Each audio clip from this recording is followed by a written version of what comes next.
తమ యవ్వనాన్ని, జ్ఞానాన్ని, శక్తి యుక్తులను జాతి నిర్మాణానికి, భవిష్యత్ తరాలను తీర్చిదిద్దడానికి ధారపోసే ఉద్యోగ, ఉపాధ్యాయ సమాజానికి జీవిత చరమాంకంలో కనీస సామాజిక, ఆర్థిక భద్రత కల్పించడం సంక్షేమ ప్రభుత్వాల ప్రాథమిక బాధ్యత.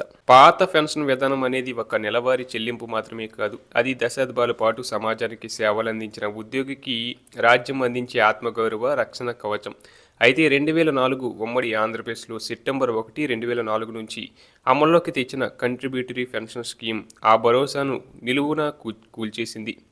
ఈ నేపథ్యంలో నేడు హైదరాబాద్లో తలపెట్టిన చెలో హైదరాబాద్ మహా ప్రదర్శన ఉద్యోగ ఉపాధ్యాయ లోకానికి ఒక చారిత్రక పిలుపుగా నిలుస్తుంది. మార్కెట్ జోదంలో ఉద్యోగి భవిష్యత్తు.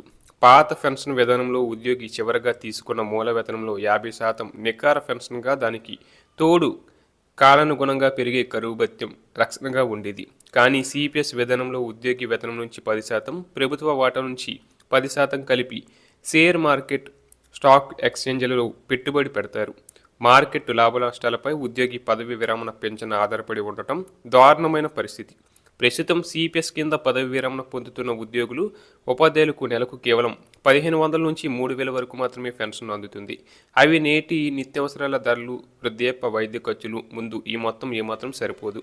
తెలంగాణ రాష్ట్రంలో ప్రజాప్రభుత్వం అధికారంలోకి రావడానికి ఉద్యోగులు, ఉపాధ్యాయులు కీలక పాత్ర పోషించారు.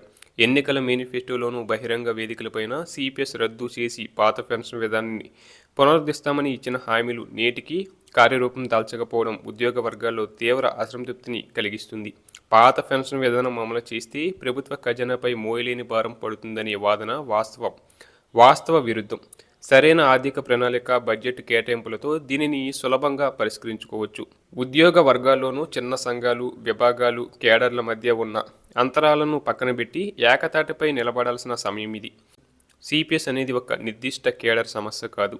2004 తర్వాత నియమితులైన ప్రతి ప్రభుత్వ ఉద్యోగి, ఉపాధ్యాయుడి జీవిత సమస్య. ఉపాధ్యాయులు, రెవెన్యూ, పంచాయతీరాజ్, వైద్య, ఇంజనీరింగ్ తదితర అన్ని ప్రభుత్వ శాఖల ఉద్యోగులు చేతులు కలపాలి. గ్రామ, మండలి, జిల్లా స్థాయిల్లో సమావేశాలు, గోడపత్రికల ఆవిష్కరణలు, రౌండ్ టేబుల్ సమావేశాల ద్వారా ప్రతి ఉద్యోగిని మానసికంగా సిద్ధం కావాలి. చరిత్ర ఎప్పుడూ మౌనంగా ఉన్నవారిని గుర్తించదు.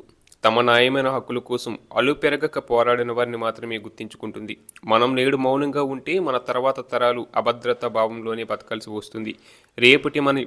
రేపటి మన పదవి విరమణ జీవితం గౌరవప్రదంగా సాగాలన్నా, మన కుటుంబాల ముఖాల్లో నిశ్చంత కనిపించాలన్నా నేడు మనం గాలమెత్తక తప్పదు.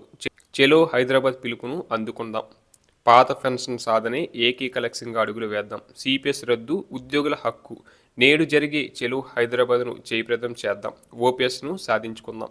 జుర్రు నారాయణ యాదవ్, టీటీయూ రాష్ట్ర కార్యవర్గ సభ్యులు.